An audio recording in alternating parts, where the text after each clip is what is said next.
my biggest mistakes have been made when I made a deal that I shouldn't have made, meaning that I saw the opportunity, I looked at it, and I spent more time figuring out how to get the deal and ultimately getting it, but never going back to that very first step and saying, should I do the deal? So sometimes you'll do a real estate deal or a business one as well, and you'll figure it all out without going back and deciding whether it was even worth doing to begin with. But I am the world's biggest super fan. You're like a super fan. Welcome to the Business Superfans Podcast. We will discuss how establishing business superfans from customers, employees, and business partners can elevate your success exponentially. Learn why these advocates are a key factor to achieving excellence in the world of commerce. We discuss the invaluable insights of business owners who have successfully implemented the strategies in the book to build their own team of devoted superfans. Gain insightful knowledge from the experts who create applications that help you create passionate superfans. This is the Business Superfans Podcast with your host, Freddy D. Ready!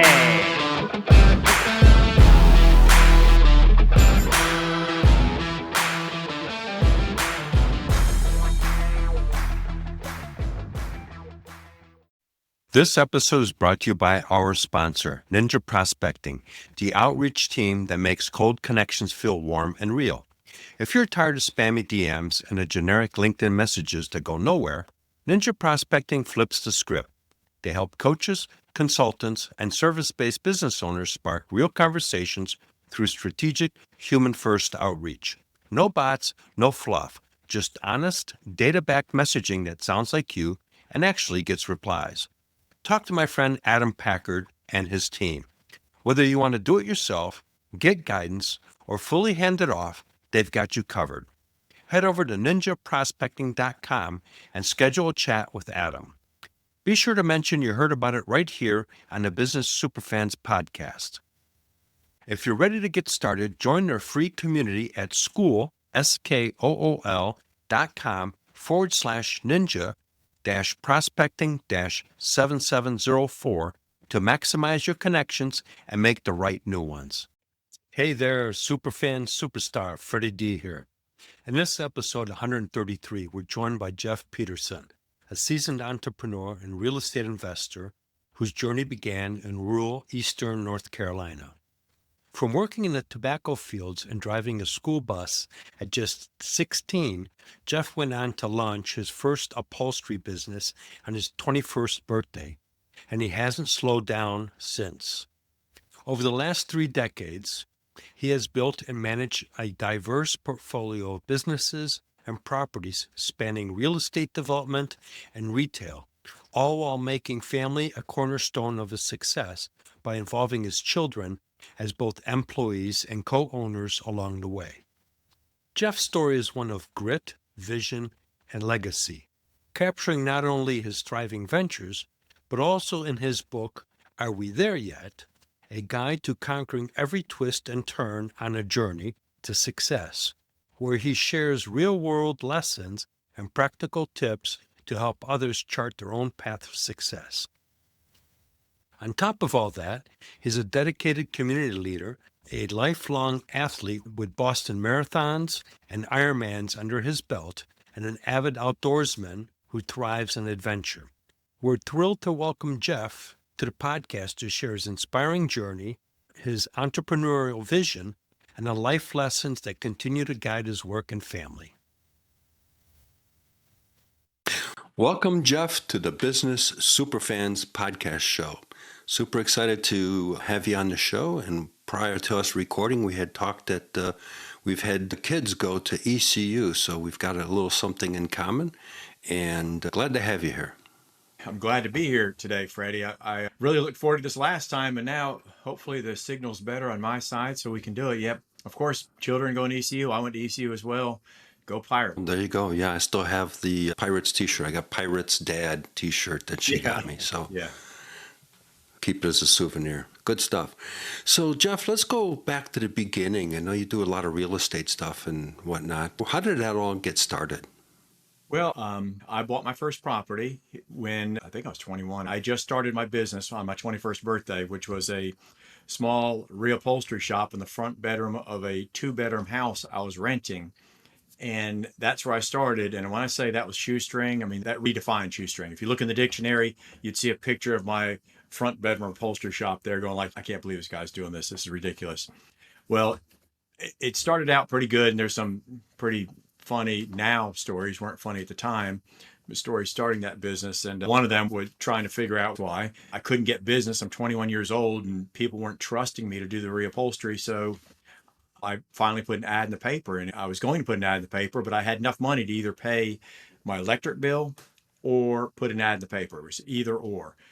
So I was like, well, I don't think they'll cut off my electric bill right away. So let me put the ad in the paper, because if I don't put the ad in the paper, next month I won't have anything. So I did that and it worked out. So that was the business part of it, right? High flying business decisions. The real estate, not too long after that, the landlord where I was renting the house came to me and she said, you can't do that. I said, can't do what? She's like, you can't run a business out of your house. This is supposed to be residential. So I was going like, well, I don't know what I was going to do exactly, but I found a house to buy and it had a small garage outside detached that I could run the upholstery shop out of.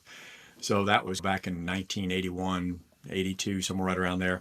And I remember that back then the interest rates were somewhere around 21%. And I just read that book, How to Buy Real Estate with Little or Nothing Down, which is right up my alley. All I had to do was erase the little part and say how to buy a real estate with nothing. Exactly. But I got the same stuff in my book closet. Yeah, it's good. It's good to break it out sometimes, because the concept, it still works. So that's how I kind of started. I talked to the gentleman. He's an old retired gentleman that lived right down the street. And I just kept talking to him until I finally convinced him that I would be a great buyer for his property. And that I might have used one of the lines to get him to sell to me was that he wouldn't have to pay capital gains right up front, because he wouldn't take all the money up front, so he could delay his capital gains, which is a big benefit for him. And nobody was going to buy it at 21% interest anyway. I went on and on and on, of course. I just rambled, but he went with it, and it worked out to be a great deal for me. Wow. What a story. You remind me of some of the things I went through a little bit. I got in the computer industry in 1980 in the CAD/CAM world, and that moved me from Detroit to Chicago, and I actually ended up buying my first townhouse. I had a mobile home in a mobile home park, but it was on the lake, so I didn't care, and I had a Corvette, so I was like, I can deal with being in a mobile home. But you're right, back then interest rates were pretty steep. I think it was either 15 or 17% interest on that place. It's amazing. At the time, that seemed normal, right? Yeah. So now interest normal. rates are on the 7%, 6, 7, 8% range. And people are and complaining. And it's I'm like, it's that bad. It could get worse, No. right? It could get worse, yeah. I ended up getting a couple roommates in the place, and that's how I helped pay for it, because I was traveling, basically. So I started similar, but you've had a much more unique story of getting kicked out of the rental place because you're doing a business, basically. Yeah, well, she didn't kick me out. She pretty much said either stop doing it or you're going to get kicked out. But she was a very nice older lady, and she was one of those totally 100% by the rules, even though nobody cared. But she was just by the rules. I didn't blame her at the time, though. When I did it, I didn't even consider that. I wasn't trying to slip anything by her. I was like seeing if she wanted anything to upholster. Where are you doing it? Your front? Well, right here. She's like, you can't do that. It was sheer panic on her part.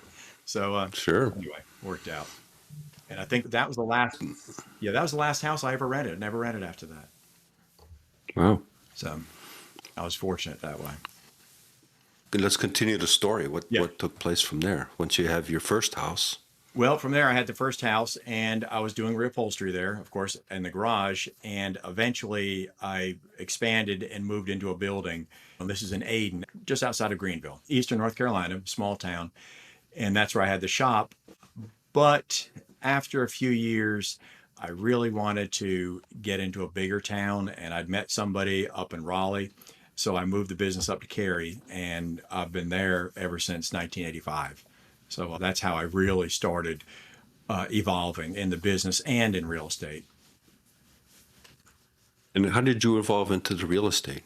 Let's talk about that a little bit. Yeah, how I started, I was literally always interested in real estate. I mean, I just was enamored with it. I just wanted my own place. And for the investment part of it, I knew even early on with the reupholstery shop that if I wasn't upholstering, I wasn't making money. So if I wanted to take a day off, I wasn't making anything. If I wanted to go on vacation, I wasn't making anything. If I got hurt, I couldn't make anything. So I knew I needed some kind of passive income. And of course, we both know that that's the other part of that story, because there's nothing passive about real estate. It is where you can actually build and create wealth without physically having to do the work. And it's going to come month after month. So my first foray was buying townhomes in Raleigh and Cary, just trying to find any townhome that I could buy with, again, limited funds, but it was more those FHA, no qualifying assumption loans. So it was very little money up front. I figured if I could cash flow it, even the smallest amount, that it would be a good deal that would pay off later on. So that's how I started. Oh, what a interesting thing. We have some similar backgrounds, because Yeah. from that townhouse that I had, I was actually looking to sell it and then buy a bigger house and do the same thing, rent out the rooms, because I was basically paying for the place. And the realtor told me, why don't I just look at buying a 4-flat? And so I said, never really thought of that. So I bought a 4-flat. And I took my computer money kind of and put that in there. And then, of course, I got a roommate, because I'm a cheap guy, into the place. So, and then we lived there. And then about 6-7 months later, I ended up buying a 14-unit building in downtown Chicago area. Yeah, and I did some remodeling and turned it into a 16-unit. And unfortunately, in '87, was involved in a tragedy and I ended up getting sued. Unfortunately, I didn't get the right advice, and so I had everything in my name. I didn't have anything in LLC. I didn't know any better. I'm in my 20s. And so I had no shield, no protection, no nothing, and so I lost everything.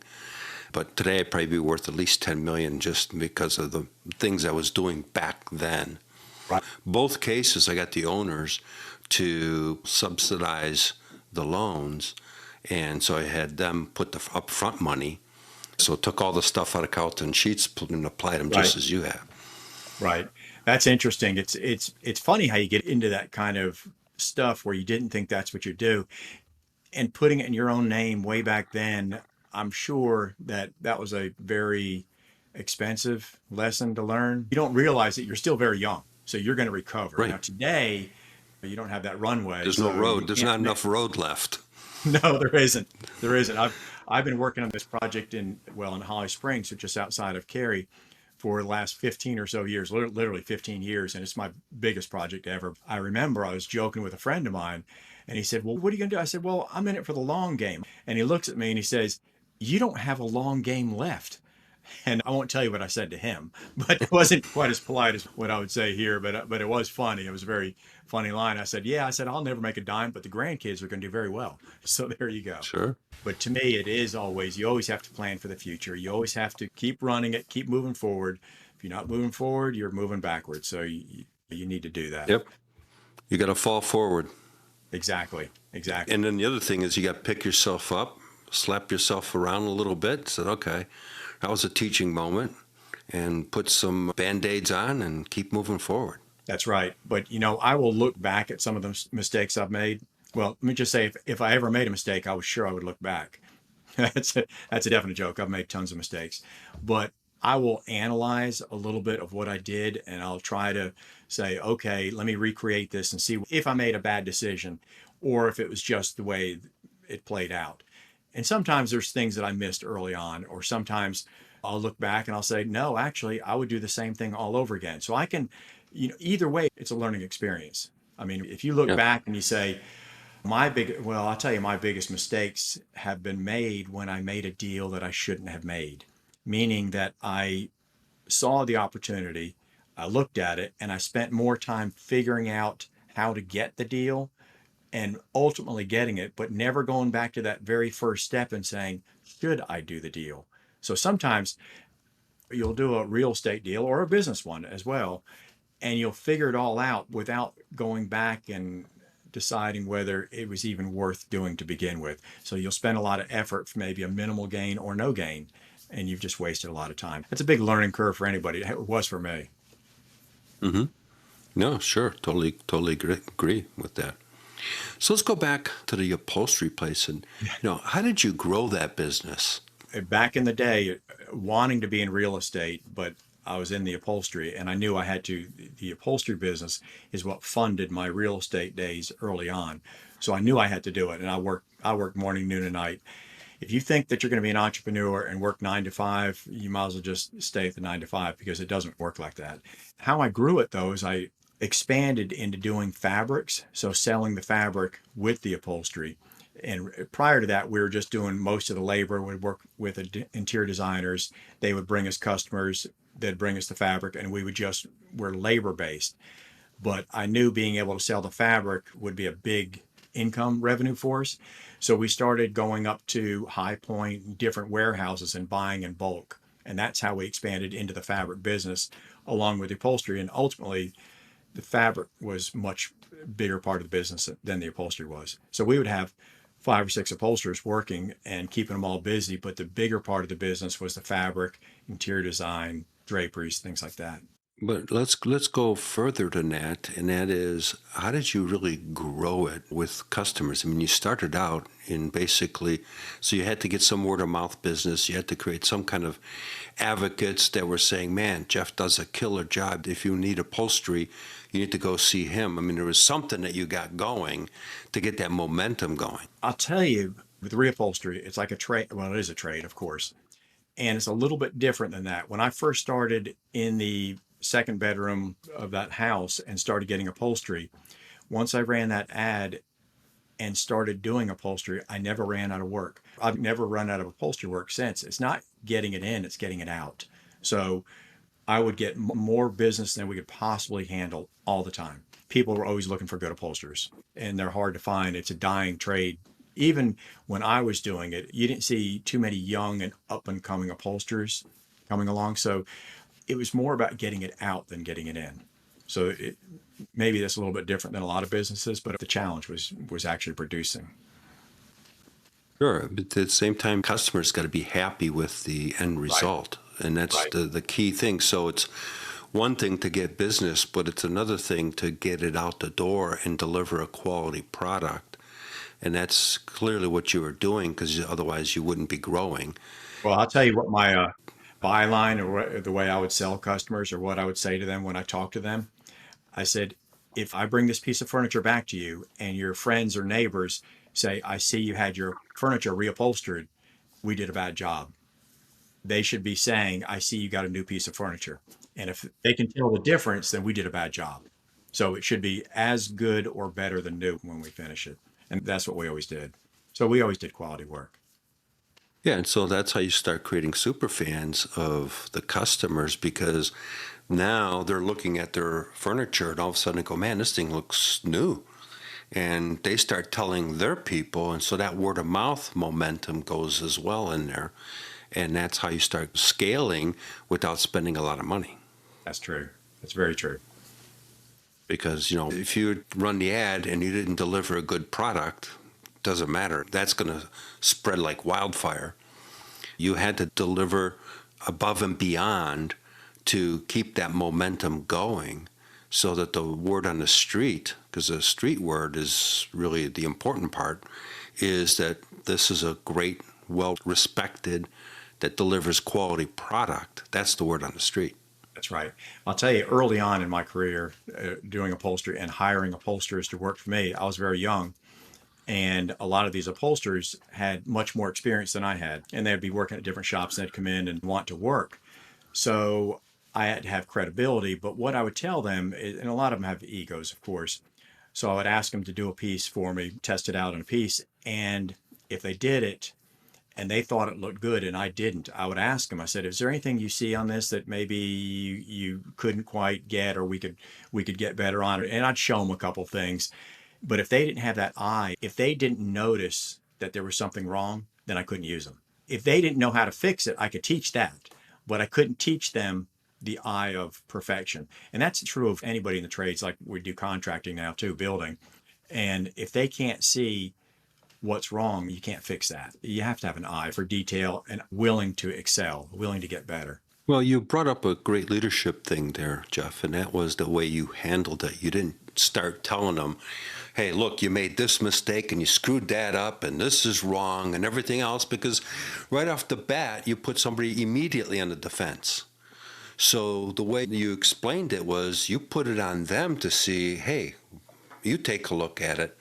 So that gives them the ownership of the project. And then if they still can't spot it, and I totally agree with you, they can't make the team. Early on, when I had upholsterers in there and I had a lot of upholsterers working for me, and it's all piecework, I would learn from every upholsterer. There's always something you can learn from another upholsterer. Even if I knew that ultimately I was a better upholsterer, a lot of times I was, sometimes I wasn't, but most of the time I was better. But and I don't say that in an ego way. I just know my talent on doing that.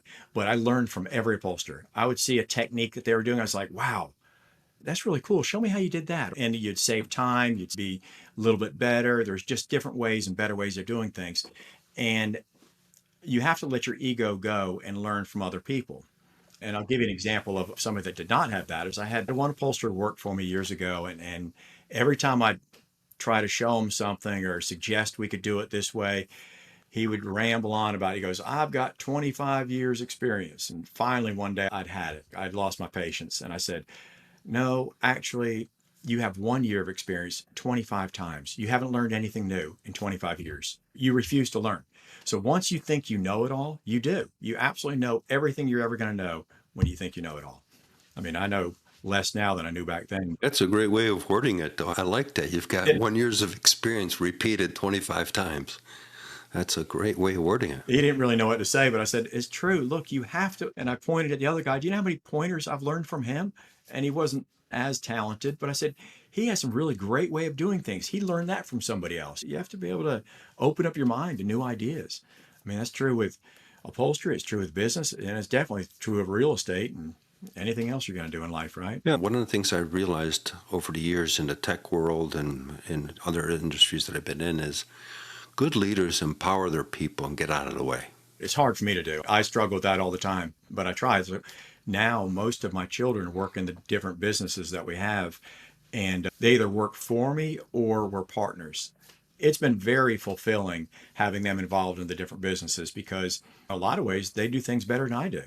And the empowering part is not to try to solve the problem for them or not to say, well, I would do it this way or that kind of thing. Because normally we may come about it at a different way, but we wind up with the same solution. So it doesn't matter. Yeah. Right. Because you can get yourself in your own way because it's not the way you're doing it. Well, so what? The end result's the same. I tell them, I said, I'd rather you make a bad decision than no decision. Make a decision. Most of the time, trust your instinct. Trust what you've learned, make the decision. Don't call me up and interrupt my day. If you really need help, let me know, but don't do this on every turn. You have to figure this out, and you can figure it out. And they come up with a better way and they do it and it's fine. It's just getting that confidence to make the decision. I can't tell you how many bad decisions I've made, but I'll make a decision. Do it. Right, because not making a decision is a decision in itself. That's right. That's absolutely right. That's right. A non-decision is a decision. A couple of years ago, I was working in a company as a language interpreting and translation business. And there was a person there that had some emotional challenges. They were dealing with some depression days. And so they couldn't make it to work on certain days. I'll keep the story super short. I ended up taking over that company. And I empowered this person. I completely treated him differently. There was a fatality. Basically, the husband passed away, and I stepped into as general manager and took it over. So my management style was completely different than the owner's. I started empowering her and giving her more responsibility and telling her exactly that. You make the decision. I'm putting you in charge of this department. And her whole demeanor completely changed. Her whole mindset changed. Her days of having a bad day and I can't make it to the office, those became far and few between. And she ended up growing that department from under $100,000 in a year's time to over $225,000. Wow, that's impressive. Because again, we talk about this. And so I'm just reemphasizing what you're talking about is I made the decision to empower her. And then same thing. It was like, you handle it. And if you can't handle it, then it's a situation, come see me, but you're in charge. Right. And that completely changes a person's mindset. And she's still today a super fan of me. She's given me a phenomenal review on LinkedIn and et cetera. And we're still friends, and we've gone in different directions because that company got acquired. But it's really amazing what good leadership can do to transform a whole team. You're absolutely right. One of my youngest son, I just see him going leaps and bounds. I was kind of referring to him in the recent ones about make a decision. And he's gotten better and better and better at just making the decisions. And as a dad, you're very proud when you see your children taking the reins. And then I see them doing things that I think they do better than I do. They definitely manage better than I do. I'm not patient enough. I'm more of, once I get something, then I'm looking at what else we can do. And somebody else really needs to manage it. They're better managers. I think you need to recognize that in yourself. That's probably not my strongest point. Maybe at one time it was, but I don't think so now. You bring back memories of when I was in the software and I was in charge of global sales. And I grew a product from 0 to several million globally and set up a bunch of resellers. And one of the guys came up to me, and our software manager, and he goes, "Dude, you got to lighten up, man. You got some sharp corners." Yeah. And that was exactly how he worded it. Yeah. And I still remember that. And I was like, okay, I got to put some sandpaper on those corners a little bit and round them off a little bit, because I was just, old football, just clobber them and move forward. That's me. It's a few sharp corners. Yes. I haven't heard it said like that, but that's pretty true. So kind of funny. So let's get back into the real estate stuff. How is it that you're building the things that you're doing and really building a real estate empire in a sense? It didn't say I'm going to build a real estate empire. It just kind of eventually just see more and more. And if you're a reluctant seller like me, you wind up keeping more. So it started off small, of course, doing the townhomes and things of that nature. But then my first commercial property was downtown Cary. And this is an interesting story. So a lot of my real estate is renovation work. We build new too, but if I look back over the course of the projects that I think I'm most proud of, it's the renovation ones. There was an old dilapidated cookie factory downtown Cary. It had been vacant for maybe 10 years, maybe longer than that, but it used to be Austin Foods, and I forget what it was before then. But anyway, it was a warehouse building and had been sale for years. My fabric and upholstery business had gotten bigger and bigger, and I needed more space, but I can't afford a shopping center. I can't afford retail rates. It has to be somewhere reasonably priced. Well, I saw that space and I drove by it every day for 5 years before one day the light bulb goes off and I see that and I go like, oh my gosh, I know what I can do with the space. I know exactly. I can do this. I can chop it up. I can rent out part of it. And it had no parking, no windows. You step down into it. It was just dark. It was terrible space, but it's right in a great location. Or I thought it was anyway. So I made the offer on the building and I talked to the guy. It was an older guy that owned it. And I go home that day and I start telling my wife at the time what a great opportunity this was. Oh my gosh, we could do this, we could do that. I just talked for like an hour. And at the end of it, she said, well, I just have one question. I said, what's the question? She goes, well, if it's such a great deal, how come it sat there for so many years and nobody else has bought it? And that's a recurring theme. If you really run up on something, right? That's what everyone says. I did not answer so favorably. I was like, well, because I'm the only idiot in Cary, that's why. So I made the deal and it wound up being much harder than what I thought. I got the initial estimate to renovate the building, which was like $50,000. And I closed on the building and the renovation was $500,000. So it was 10 times what they estimated. Same contractor. And I remember going in to see him, the whole team in there and the estimators there. I said, how do you go from 5,000 to 50 on the electrical? He goes, it was dark when I went in there. And I was like, okay, I'm done. That was a very hard lesson to learn. So basically it was me and my son. We couldn't borrow the money. There was no lenders that were going to loan to us. And we would go in the weekends and we would do all the demo. We were cutting in windows, cutting in doors. We did everything we could without a license, without a trade license. And then, of course, eventually we were able to borrow the money when I had a lot of it done, but we did most of the renovation ourselves. And then we hired out the trades and got it done.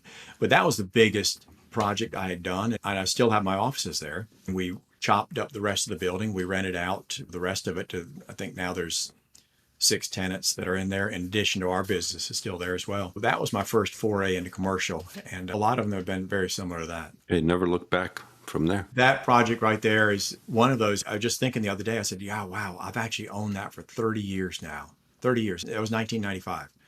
I said, I can't believe that much time has gone by, but it has. Yeah. But I did the same thing with the apartment building, that 14-unit building. I hired a crew to remodel a unit, and I went in there to check on them, and the guys were drinking in the place, and I was like, okay, this isn't going to work. So I got rid of them, and I started doing the work myself. Basically remodeled several of the apartments, turned them into 2-bedroom places, doubled the rent, all that stuff. So I can appreciate rolling up the sleeves and getting it done. That's happened a couple of times in Cary, Raleigh, but down here at the beach, we've done that. We've rinsed and repeat on that several times.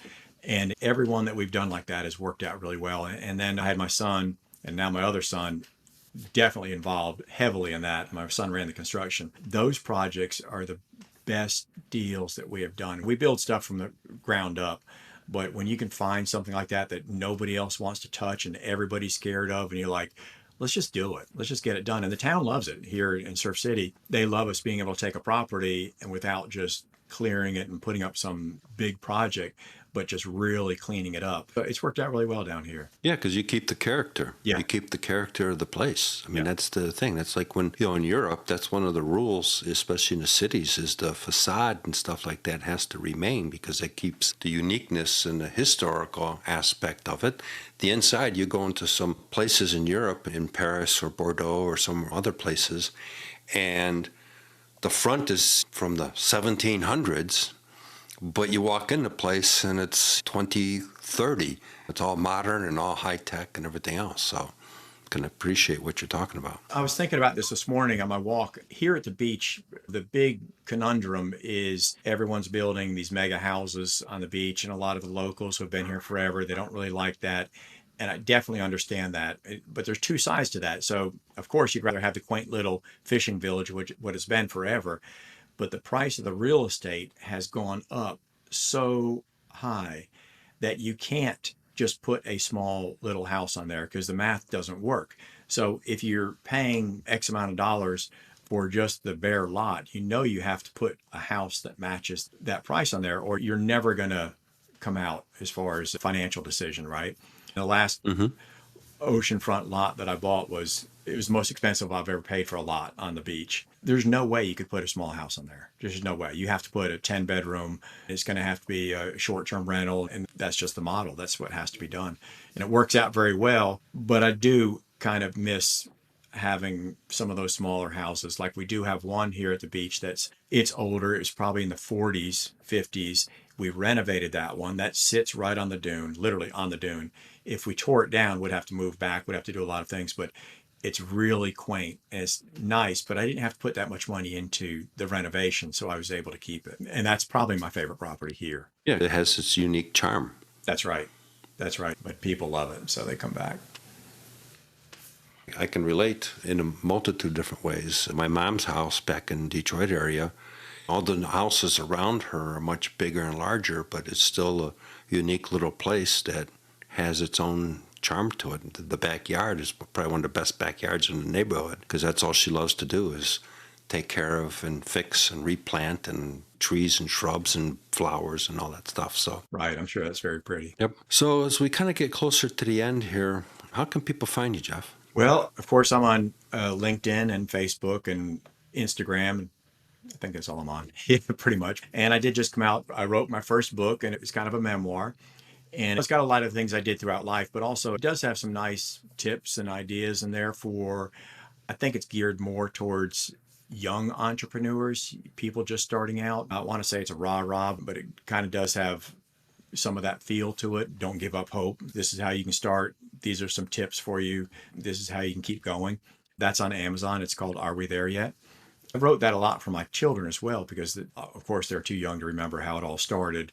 in what we do now. They see what we're doing right now, but they don't really know some of the background. I think it's an interesting read, but they can find me on any of the social medias. Yeah, we'll definitely make sure that that's in the show notes. But that's kind of what I'm doing with my second book is I'm going back into some of my historical aspects and the things I've gone through. The same thing was to pull some lessons out of numerous missteps and positive steps and everything else.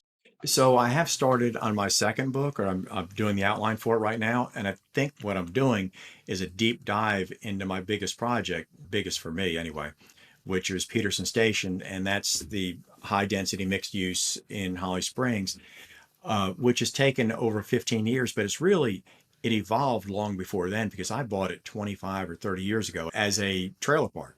So when you mentioned trailer parks before, that was one of the first properties that I bought that I said, down the road, this is going to be nice. I can do something really nice here. But I bought it because it was income producing at the time and that I knew that in the future I could do something more. But to look at that place now and know that it came from being a trailer park, you would not recognize it. And so there's been so many twists and turns in that.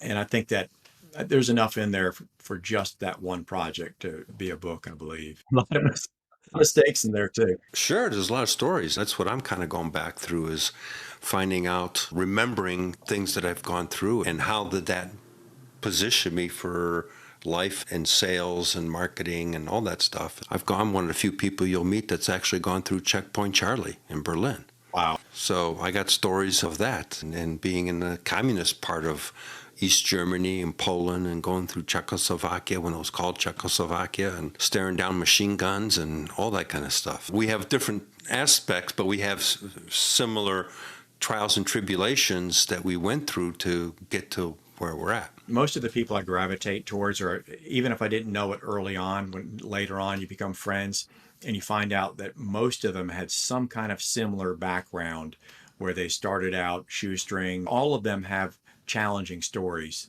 from the past that they had to overcome. And they may not have overcome it the first time. And there's been failures too. I mean, you learn from your failure. You just hope you have one more success than you have failures, right? That's it. That's the whole key. Anybody can be motivated, but if you wait for motivation to hit you, you're going to be sitting here for a while. Yeah, totally agree. Totally agree. Jeff, it's been a pleasure having you on the show. Great conversation. You and I could talk for hours on this stuff. And definitely would love to have you on the show down the road again. I'd love to do that. Thank you, Freddie. I appreciate it. Wow, what an energizing conversation with Jeff Peterson today. This episode directly ties into the Propel pillar of the Superfans framework, attracting ready-to-buy clients by crafting messages that cut through the noise. Jeff showed us how clear positioning and authentic storytelling aren't just marketing tactics. They're magnets that pull the right clients in faster. So here's your challenge. Take one offer, strip away the jargon, and rewrite it in a single sentence that makes your perfect client say, "That's me." Do that, and you'll see more qualified prospects leaning in, ready to buy without the chase. And remember, one action, one stakeholder, one superfan closer. Until next time, keep building your business superfans. Thank you for listening, and know this, when you do, freedom follows. Hey, one more thing before we sign off. What if your employees, your customers, and even your partners became your biggest advocates? Imagine referrals flowing in, clients staying loyal, and a business that scales sustainably, not forcefully. That's what we're building inside the Superfans Growth Hub, the community for service-based business owners who want proven strategies, my Superfans framework, and a supportive network to accelerate results. So if you're ready to outpace your competition and build a business powered by Superfans, join us today at superfansgrowthhub.com. Once again, that's superfansgrowthhub.com, and I'll see you on the inside.